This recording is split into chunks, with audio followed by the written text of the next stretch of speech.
Hi, this is Derek from Boise Cylinder Head Services. We're going to tear down these two Subaru heads. They're out of a single overhead cam Subaru, out of a Subaru Outback 2008 with the single overhead cam, variable valve timing, VVT deals here. So we're just going to pull the springs first, get the valves in the basket so we can get them cleaned up. We're going to pop this cap off and look at the cam bearing surface and kind of look over the whole thing and see what needs to be taken care of in this rebuild.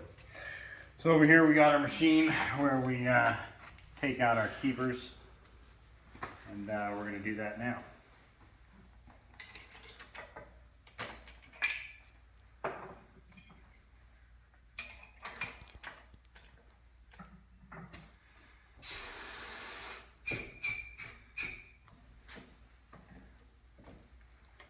Alright, so this just pushes down the retainer, and sometimes we have to tap on the valve.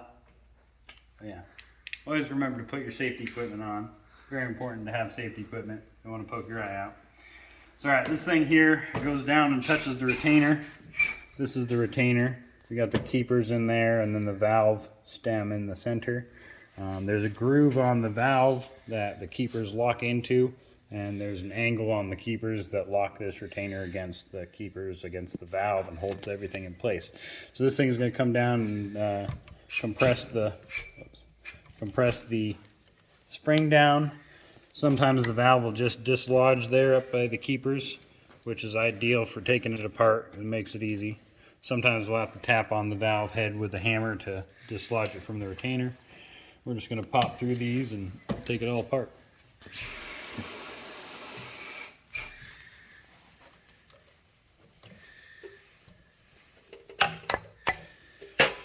That one we had to tap a little bit with the hammer, but they're not crazy worn out.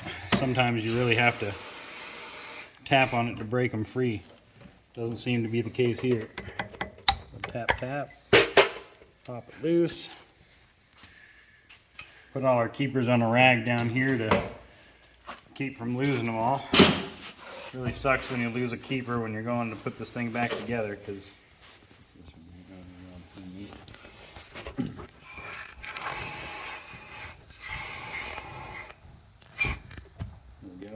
that pushes the valve out. We can tap on it with a hammer. Just lightly tap on it. You wouldn't want to bend or break a valve.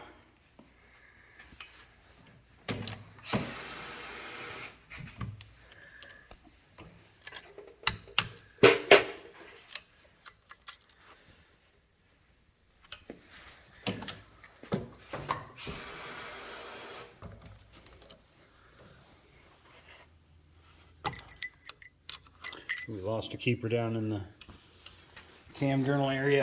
We'll have to get that out here in a minute.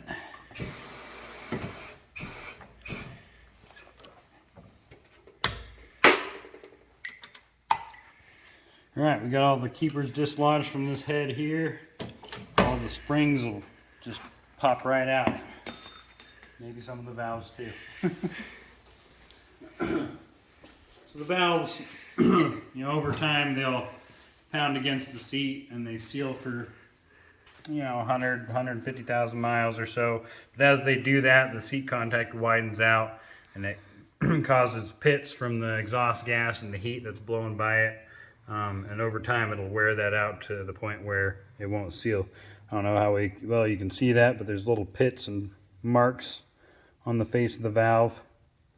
And I mean, that's pretty good amount of wear there. I mean, definitely seen worse, but that's probably like 100,000 on this car.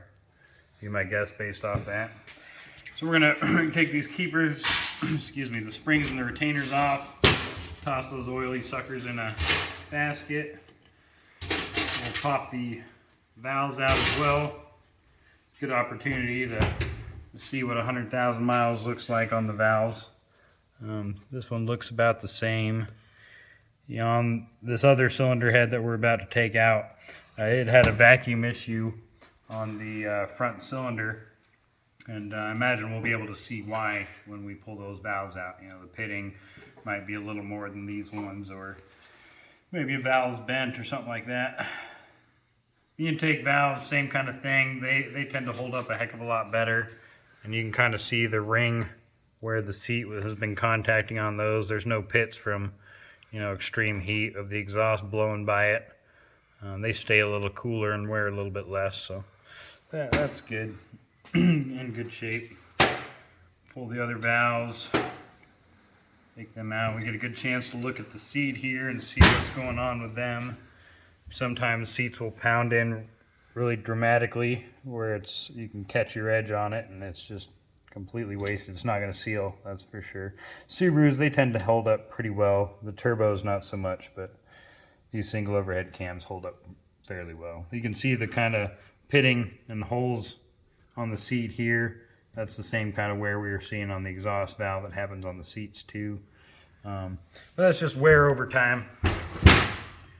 Nothing that will prevent us from rebuilding this head, that's for sure. All right, so I'm going to go ahead and whip this other one apart real quick on the machine, and then we'll take off the cam cap assembly.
Alright, same thing, we're just going to pop all our springs in our basket, keep everything together.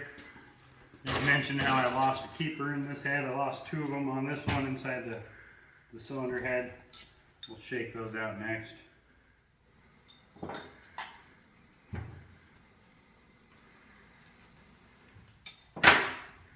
This is the cylinder that we were having those low vacuum numbers on.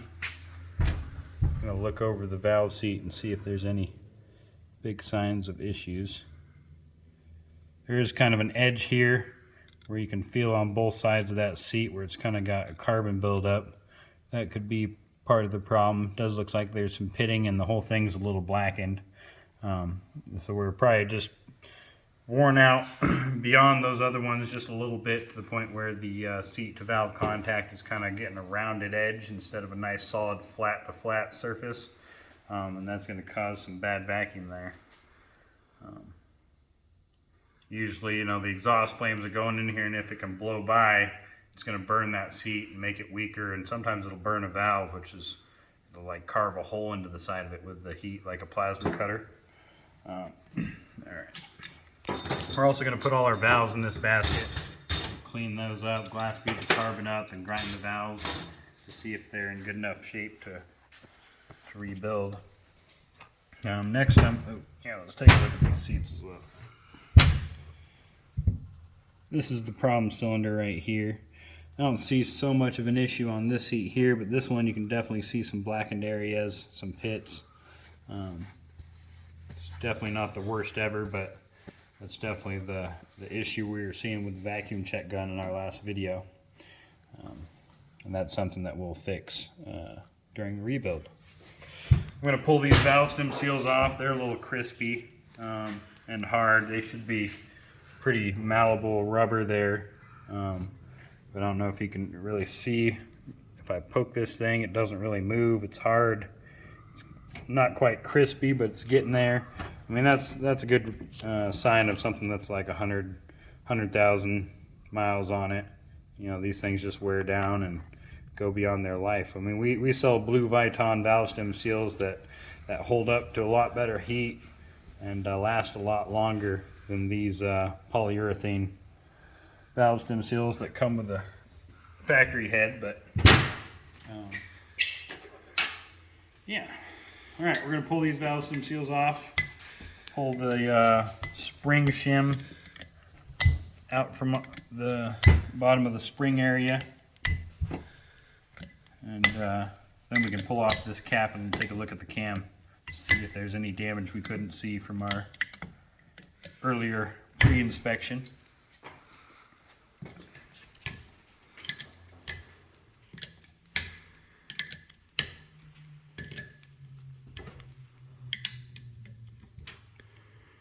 You know, while I'm doing this, I'm always looking out for any kind of broken off bits of aluminum, like if this chunk was snapped off or if anything else was snapped off, you know, this head could get condemned. Because if it doesn't have certain aspects to it or crucial components, parts to it are broken off, then you're going to get it on the car and they're just going to not work. They're not going to hold the right bolts and pieces to make the car function. So just always keep your eye out for something like that. This is what the spring shim looks like. It protects the aluminum casting from the bottom of the spring as it moves up and down, and then also it holds this spring in place from shaking all about. That's what that bump is for, to kind of locate this spring in the center of the valve area, guide area. We're going to pull all those out. Then we can pull this cap off.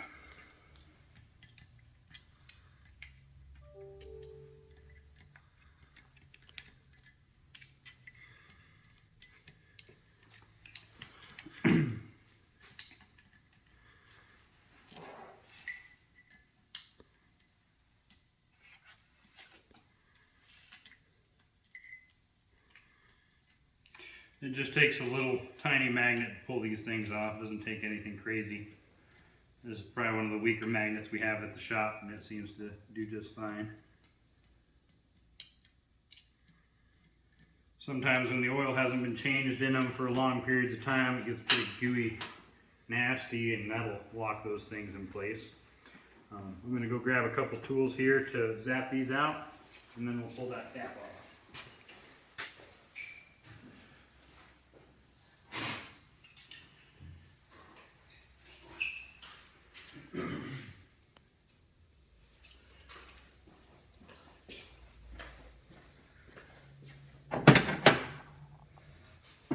This takes a Torx bit, a TP40 that fits into these bolts here. There's 6 per head, and then a a 5mm Allen.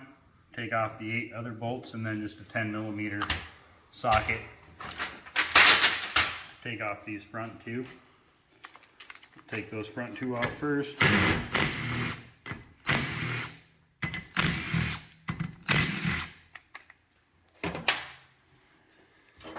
We'll use an air tool to pop out the Torx and the Allen bolts.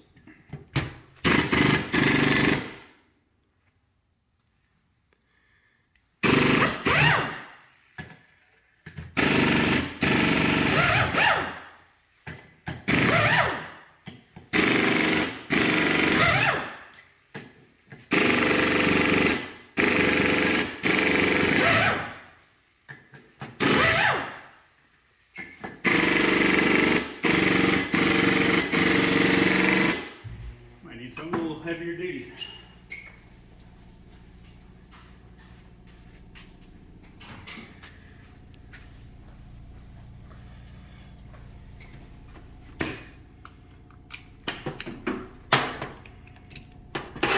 I think that air tool might be getting a little old. We've had it around for probably 10 years. Seen better days.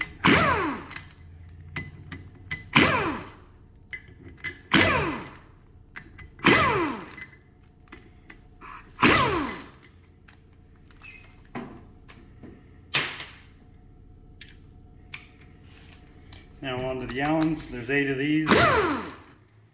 Pop all those out.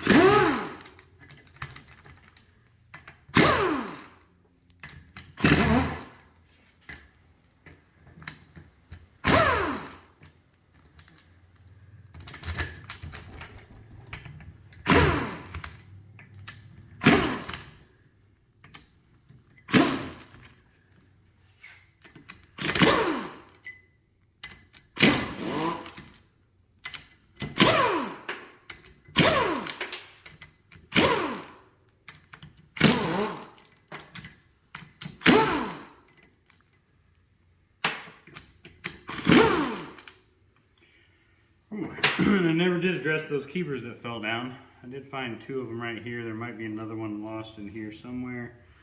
We will hopefully find that last one. Now I'll just pull all these bolts and I'll stick them in a basket as well. We'll clean them up, get all the dirt and debris off of them.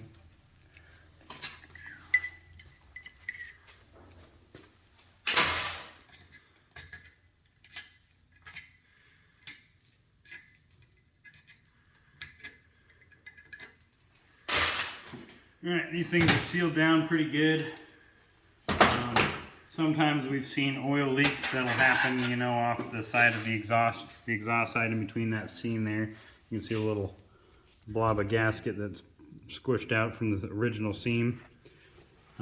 In situations like that, when we peel these off, we can take a look and kind of see what the issue was, if it had sufficient amount of gasket on it, or you know, what the issue was. Maybe it just wore out. But there's a good ledge right here. We can pop this cover off on. Right here and here gives us a good point to pry on. I try not to pry too much on the seal area because you wouldn't want to damage the aluminum beyond being able to seal when we're all said and done. This does look like Subaru original gasket, and that's not one of the problems we had, an oil leak before, but you can tell this thing is just crispy and breaks right apart. It's pretty old, probably, like I said, about 100,000 miles or so, maybe a little more. There's also the other side here, gasket that's stuck on here. Usually comes off pretty easy when it's old and brittle. But we're going to take a look at the cam bearing surfaces, make sure there's no problems there. The cam seems to be all right. Looking at the bearing surface, it spins smoothly. So we'll pop that out, set it in a basket, clean that up later, and we get a chance to look at the bottom side of the bearings here, as well as the top casing of the bearing over here. Usually if you see a little bit of damage on the cam in a journal or one of the journals themselves, there's usually corresponding damage to the top and to the cam, all around pretty much. These ones look really nice. I don't see any signs of extreme wear or damage, so they'll be just fine. Let's go ahead and pop this other one apart. Imagine it should be in the same shape. The cam spins freely. There we go. Nice and clean and shiny. No damage or marks. Sometimes if bearing material shoots through the oil system here and gets up to the bearing, you'll have just rings all the way around on the bearing. You can usually scratch it with your finger and you'll just, you know, you can hear it like scratching a bastard file or something, or a record. Cam looks good. There's no damage to the lobes. Everything looks pretty sharp. Pop that out, put it in our basket. Check this bearing surface. Everything looks good there as well. Another thing I would check, or I'm going to check, is the guide clearance. This is kind of a pre-check. We got a more thorough method to do this, but this kind of gives us an idea of how bad it is. We'll put an exhaust valve into one of the exhaust guides and then just wiggle it back and forth. I mean, there's a little tiny amount of wiggle there. It should have about 1,000–1,500 clearance from the valve stem to the guide inside diameter. And if it's like clunking back and forth like that when it's all the way in here, then we know we have an issue with the guide, and we're going to have to change that guide out before we can cut the seat, finish the repair. On these cylinder heads, though, we do know that the guides slip very commonly, especially when they overheat. The aluminum expands different than the cast iron guide, and it just loosens it up enough for one of those to slide out up towards the valve face here. And then the valve stem seal will pop off the back side. It'll just pop out and float there, and you'll start burning oil and all sorts of issues. So what our fix is for that is we got replacement guides for this thing. It's like 2/1000 difference, oversized guide diameter, outside diameter. So we'll just change out all the exhaust guides on pretty much all the single overhead cams that we do. But that pretty well concludes our video on tearing down this cylinder head. We're gonna have to clean up all the parts, grind the valves, and move forward with the valve grinder to rebuild these heads. But anyways, thank you for watching this video. Go ahead and hit our subscribe button. Like it if you liked our video. Hit our bell notification button so you get all our notifications. And remember, it's all in your head.